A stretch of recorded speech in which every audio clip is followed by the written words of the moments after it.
Today is a new comic book day, and it's absolutely amazing.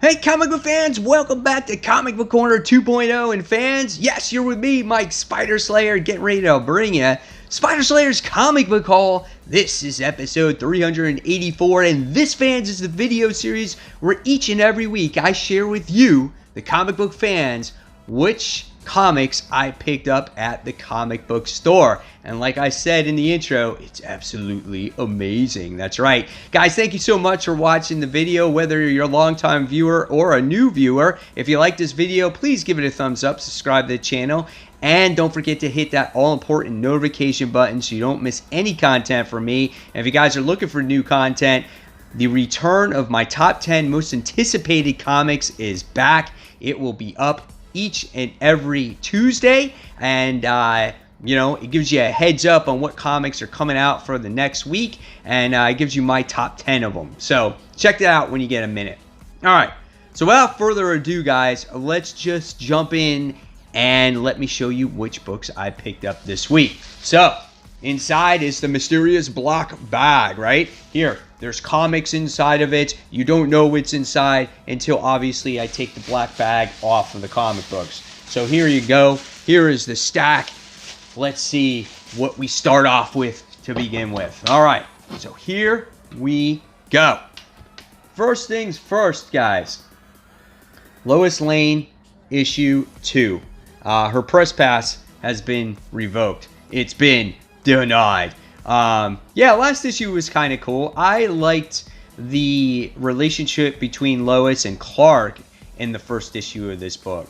I thought those moments were really good. The rest of the story is still kind of yet to be determined. I did like the artwork inside this story of the last issue, so hopefully it continues, and I hope they continue that relationship with Lois and Clark in here as well. So I love the way Lois's personality was in this last issue too. So again, hopefully it continues to be that way. I think it's Rucka who actually does this book, so it's in good hands, and I quite enjoy it. Again, it was the main plot that kind of had me a little iffy, but I think this is going to turn out to be a fun book. Again, it's a 12-issue maxi series. So yes, this is Lois Lane. This is issue 2. All right. Next, I wound up getting this Batman issue 76 variant cover. The story may not be at its finest right now, but that's a cool-ass variant. You get to see Batman there. His hands are all bloodied, and it looks like he's been in some kind of battle. So that's a pretty cool-looking cover here. Here's some of the interior artwork. The last issue, I just found myself way lost. I didn't know where, you know, everything came from. Last I know, Thomas Wayne and Batman were in a desert. Next thing I know, there's all these villains everywhere. But nevertheless, the artwork is absolutely gorgeous. I love the way the characters look in here, and I'm just hoping that the story actually improves. And if you guys are enjoying Batman, just leave it in the comments below. I want to know how many of you guys have skipped Batman for now, or you know, or actually continuing to read it. So yeah. So here's some more pages right there. So it looks really good. Okay. So that is City of Bane Batman issue 76. I'm Batman. All right. Next, the Green Lantern. Now, I don't normally read the Green Lantern, but I have this deal once again for this month to get these variant covers for Year of the Villain. And I get so much store credit. I think this time I get $24 worth of store credit, and when I get these variant covers. So this one has to do with the Green Lantern issue 10. Here we get to see Hal Jordan flying right up at you. I think that's kind of cool. And then here we get to see here's some crazy stuff here. Guardians of the Multiverse going on in there as well. I'm just not a huge fan of Grant Morrison's stuff and his Green Lantern. It's just something completely different from what I'm used to when it comes to Green Lantern. But nevertheless, if you're thinking about starting or jumping on, I don't know if this is the right point, but I can tell you that Leon Sharp's artwork is absolutely gorgeous in this book. So looks good, but I don't know about the story. So that's Green Lantern That's issue 10. All right, next for DC this week, I got Deceased, issue 4 of 6. So I feel like this story is just here. There's no real purpose to it. I get it because I love Tom Taylor's writing, and I feel like eventually this has got to go somewhere. I know this is going to be a series in the future, so this kind of leads into it, but I'm just not a big fan of it. So here's some more interior artwork, as you can see in here, and maybe we'll get more solid story, right? So we'll see. I love how Canary becomes a Green Lantern, though, in this book. That's kind of cool. And there we get to see Beast Boy in there, Hawk Girl. So, yeah, but there's just no real story. Last issue had to deal with, like, Superman trying to really just put himself, separate himself from the zombies and the people that he used to care about. You know, he was forced to kill them. So, I don't know. But we'll see how it goes. You guys tell me what you think of Deceased. If you're liking the story. If you don't like it, let me know in those comments below. So that's issue 4.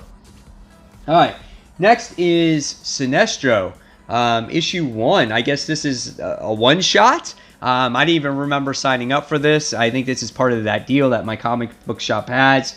And so it is a Green Lantern book, and it's cool that Sinestro's in it. He used to have his own series, which was actually quite good. So here we got this one. It says, On a Quest to Kill the Gods. So if you open it up, here's some of the artwork that's inside. So yeah, that looks good. This could be a solid story. There's some more interior artwork. So if you guys are on the fence about this one, this book is $5 though. So just letting you know, there are a lot of $5 books. Oh, those DC variant covers as well. Because it's a variant, it is also $5. So just letting you guys know that. But here's some more of that artwork. It's looking really good. Hopefully the story is just as solid. So this is Sinestro, You're the Villain, issue 1. All right, moving on. This was a free comic book day preview issue. This is from Red 5 Comics, and this is the Dark Age, okay? And so finally issue 1 has officially come out. This is the first full issue of this, and this is like a post-apocalyptic type of setting.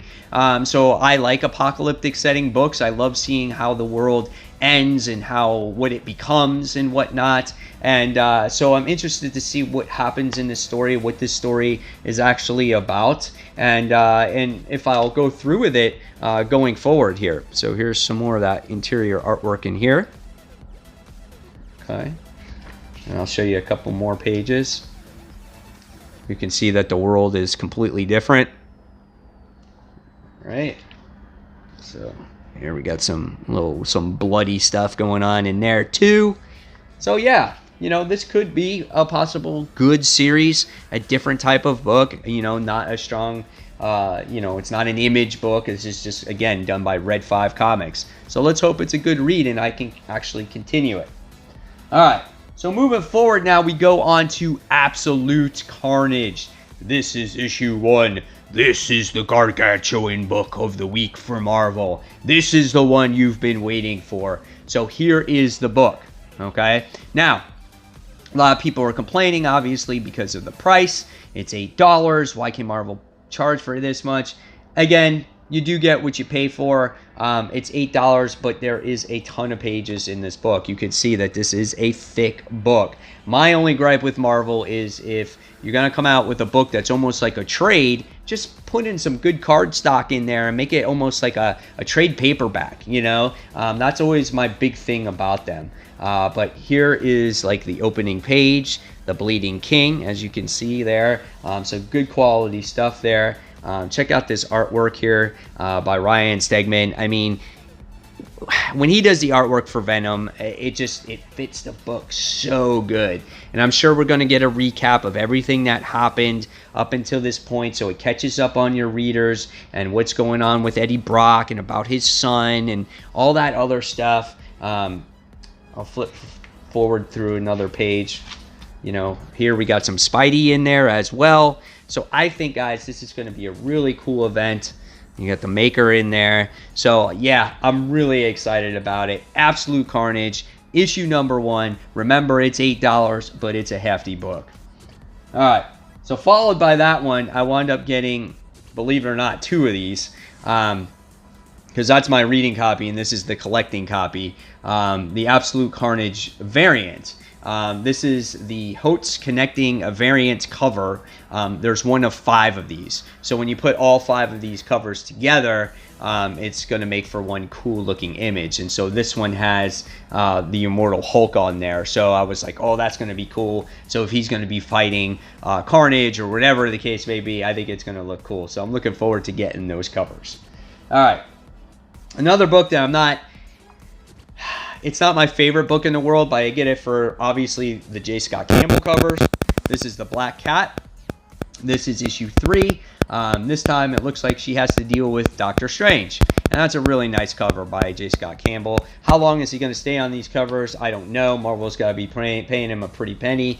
But the interior artwork, I feel, just lacks. I don't like Felicia's hair. I don't like her facial expressions. I just feel like it's very simplistic art. It's not detailed enough. The story is just... it's just not for me. She's got all these people in her life that you never knew about, which I get it. You're trying to explore her more in depth, but do you care about these little lackeys that Felicia has had all these years? Do you? Is it necessary? You know, maybe not. So this is Black Cat. This is issue 3. All right. Next, we have The Champions, issue 8. Legacy numbering issue 35. If you guys have not heard, this book is ending. I don't think it's this issue, but it is coming to a close. It's unfortunate that Jim Zub has not had a chance to tell his story. I know he had a lot of great plans for this series, and I think it was a great series. But again, there's a lot of books out there.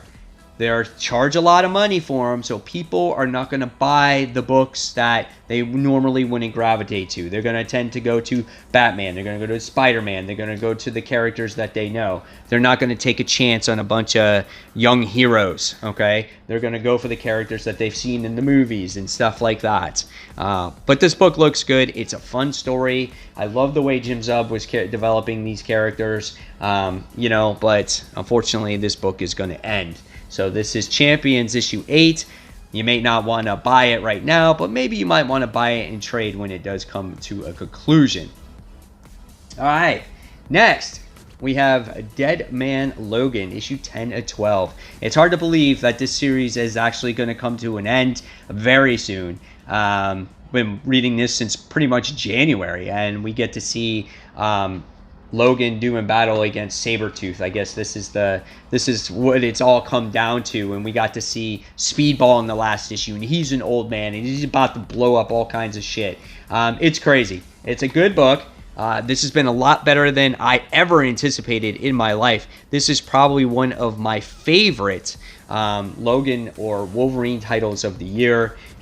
Here's Speedball. Again, he's an old man in this, and it's like he can blow at any time, so that's kind of cool. So yeah, this is Dead Man Logan. This is issue 10 to 12. All right. So a lot of people told me that Fantastic Four, the last issue of it, was really well done. And I didn't like the first few issues of it, so I might jump back on Fantastic Four. I heard that the writing has improved, the artwork has improved, and now from the pages of Fantastic Four, we get the Future Foundation, and we get it with the kids on there, okay? So I decided to pick this up thinking that this could be a very good title, and this one is done by Jeremy Whitley, and the art is done by Will Robinson. And so here's some of the artwork that you get inside. It looks a little cartoony. It might be too much for some people, you know, but again, this is comic books, you know. Comic books can be this way. You know, they can be cartoony. Not all of them have to be really real. Again, these are a bunch of teen characters, so it's not going to be maybe as serious, okay? So here's some more of the artwork in here. So we're going to see how this one turns out. Will I continue to read it? Who knows? But yeah, this is Future Foundation issue number 1.